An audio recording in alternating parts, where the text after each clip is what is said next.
là pour vous expliquer la chimie. Donc le grand 3, les solutions ioniques. A, définition. On a coupé tout en 3 parties. C'était plus simple à expliquer.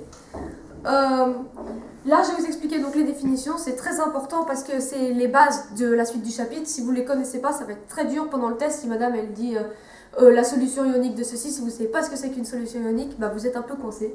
Donc, je vous ai fait un petit truc interactif. L'idée, c'est que là, vous avez les mots. Là, il y a les définitions.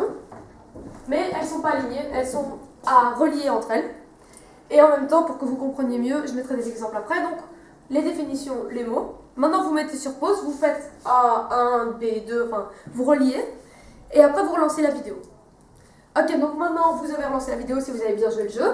Donc, la solution, c'est la définition qu'il faut... Il faut connaître les autres définitions pour connaître celle-là. Parce que c'est vraiment, on se sert du soluté et du solvant dans la solution. Donc, je viens de donner la réponse. C'est soluté, solvant. Donc, résultat de la dissolution d'un soluté dans un solvant. Donc, c'est... Hop, je vais les relier, mais je ne suis pas sûre que ça va marcher. Voilà. Si là, je te donne un exemple pour celui-là, bon, on va faire celui qu'on a dit en classe pour être sûr. C'est le lait chocolaté.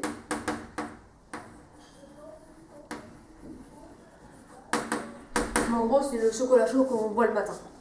Alors, le soluté, c'est un corps qui se dissout. Le se, il est très important parce que dans les autres, il y a le qui se dissout, qui... Donc, c'est important.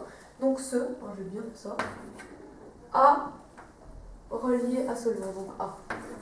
Et là, l'exemple, bah, c'est le cacao qu'on met dedans. Ou le café quand on fait un café, par exemple. Voilà.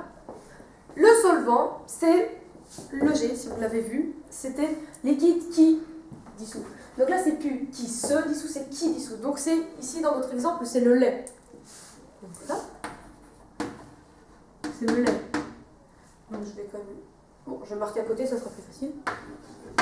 Et l'huile. Alors, la solution aqueuse, bon là, c'est plus vraiment dans notre exemple avec le cacao. Alors, la solution aqueuse, ça veut dire eau. Donc je mets eau. Solution, si on regarde au-dessus, on a la définition, résultat, etc. Donc, oui, c'est ça. Donc, qu'est-ce qu'on fait? On prend solution aqueuse, il faut le mot eau quelque part dans notre définition. B est une solution dont le solvant est l'eau. Donc, important, donc B. Voilà. Bon, là, heureusement que j'ai marqué à côté parce qu'on comprend déjà plus. La solution aqueuse ionique. Bon, aqueuse, ça veut toujours dire eau, ionique, qui a des ions. Donc, si vous savez plus ce que c'est, regardez la vidéo de Tiffen, elle doit être non loin de celle-là. Alors, donc, solution aqueuse ionique, je cherche solution dont l'eau est le solvant, et le solide ionique est le soluté. Bon, j'ai oublié un mot, mais c'est pas grave.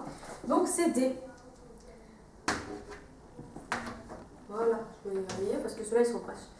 Homogène et hétérogène, c'est comme noir et blanc, c'est les contraires en fait. Donc je les ai marqués, on va chercher la définition dictionnaire parce que dans le cours on a juste dit qu'ils étaient contraires. Donc homogène, on a dit que c'était uniforme et régulier, donc E. Et donc le 7, c'est F. Je vous explique quand même parce que là je les ai vite fait. Homogène, c'est quand par exemple on a expliqué la pâte à gâteau, qu'on mélange bien, qu'on ne voit plus qu'il y a tous les ingrédients qu'il y a dedans. Et hétérogène, c'est par exemple le jus d'orange, quand on le secoue pas, tout au fond il y a de la pulpe. Bah, hétérogène, c'est ça, c'est quand il y a des morceaux, quand il y a des choses qui se voient à l'œil nu en fait. Donc voilà, je viens de vous expliquer tous ces mots-là, avec les définitions qui sont là. Et donc ça, c'était le grand 3 et les définitions. Rendez-vous au grand 3, petit b, qui vous sera présenté par Tiffen.